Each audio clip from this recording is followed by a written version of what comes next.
এই প্রিন্স, আজকে না আমাদের রুমমেট আসার কথা। না, আমি তো বেশি বেশি কিছু জানি না। তা আজকে আসার কথা ছিল, এটা কই? এ কামাল, তুমি কি কিছু জানো? আমাদের রুমমেটের আসার কথা ছিল। হ্যাঁ, আমি তো শুনছি আসার কথা।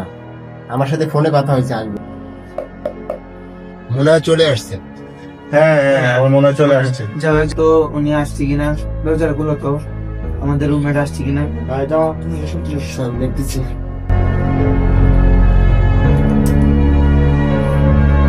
সালাম আলাইকুম ভাইয়া, কেমন আছেন? ওয়ালাইকুম আসসালাম। আপনি কি আমাকে ফোন দিছিলেন লাস্টে 17 নাম্বার থেকে? হ্যাঁ ভাই, হ্যাঁ আমি ফোন দিয়েছিলাম লাস্টে 17 নম্বর থেকে। হ্যাঁ ভাই, আসুন, আপনি ভিতরে আসুন।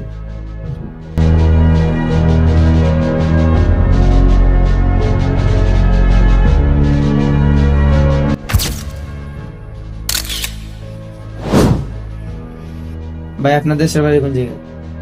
ভাইয়া আমার বাসা ময়মনসিং। ভাই আপনার হাত কই? ভাই একটা দুর্ঘটনায় আমার হাতটা চলে গেছে। সরি ভাই, আমি বুঝতে পারি না ভাই। ইটস ওকে ভাইয়া। আচ্ছা, তাহলে ভাই আপনি হাত মুখ ধুয়ে আসেন। আপনি অনেক দূর থেকে আসছেন, ফ্রেশ হয়ে আসেন। আচ্ছা ভাই ঠিক আছে, আমি হাত মুখ ধুয়ে আসতেছি, ফ্রেশ হয়ে আসি।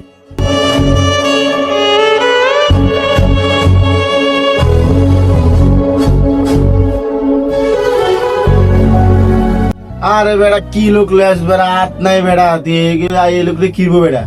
কামালে আর বিয়ে কি লোক আনছে, হাত নাই। আরে কি করছ?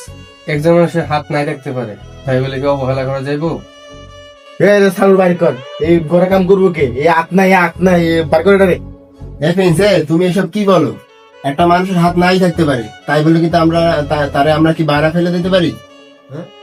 এত ফিরিত করো না বুঝছো? দিন শেষে আমগই করন লাগবো, এত আরামে কাটাইবো, আরামে ঘুমাইবো, আরামে খাইবো, ঠিক আছে? বার করে রে, তাছাড়া দেখছত কেমন দেখছত কি করে হাতে কি করে, এগুলো করা যাইবো? কাউসার, দেখছো ফিন্সের কথা হয় না। আজকে হয়তো তার একটা হাত নাই, সে দুর্ঘটনার শিকার, তাই বলে কি তারে আমরা ফেলাই দিতে পারি? তোকে মন খুশি, তোকে যা মন চাও তো তাই করগা, আমার এই বিষয় জড়াবি না। ও কাজ করুক বা না করুক, আমার কিচ্ছু করবি না তোরা, বুঝছস? হে আল্লাহ, তুমি এই কি পরীক্ষা আমাদের ফেলাইলে আল্লাহ। আমাকে কেউ পছন্দ করে না, আমি যেখানে যাই সেখানে সবাই অবহেলা করে, আর এখান থেকে কে আমাকে তাড়িয়ে দিবে? হে আল্লাহ তুমি দেখো।